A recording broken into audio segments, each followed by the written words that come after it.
মাগুরা আইছি, এটা মাগুরা ঘুরতে আইছি। মাগুরা আমাদের বাড়ির পাশেই মাঠ, এটা তিলের ক্ষেত, চারি সাইডেই মাঠ। এই দেখেন, এটা তিলের ক্ষেত সুন্দর। আপনাদের কাদের বাড়ির পাশে আছে এরকম তিলের ক্ষেত, কে কে চেনেন? এটা তিলের বই, তিল। কমেন্ট করবেন, আশা করি ভিডিও দেখবেন।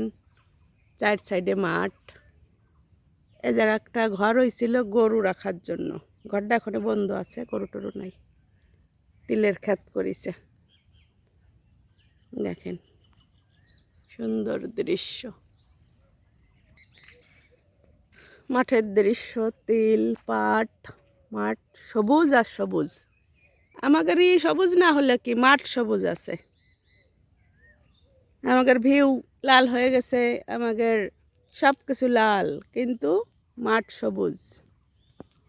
দেখাই দিলাম, মাঠ সবুজ থাক, আমাদের যাই হোক। এই দেখেন সুন্দর দৃশ্য।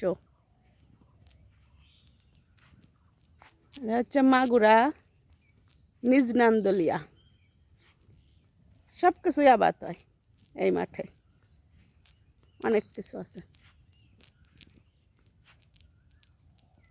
যে সাইডে ওই আপনার বায়ু রোড হচ্ছিল, রোডটা বন্ধ আছে, রোডটা এখনো চালু হয় নাই। এই সাইডেই রোড। এটা বলে তিত বেগুন। এটা খেলে চুলকানি হলে নাকি এইটা খেলে কাম হয়, অনেকেই খায়, উপকার আছে এইটা খাওয়া। আপনারা কি জানেন এটা খেলে কি হয়? একটু জানায়েন। আর কেউ খাইছেন কি না?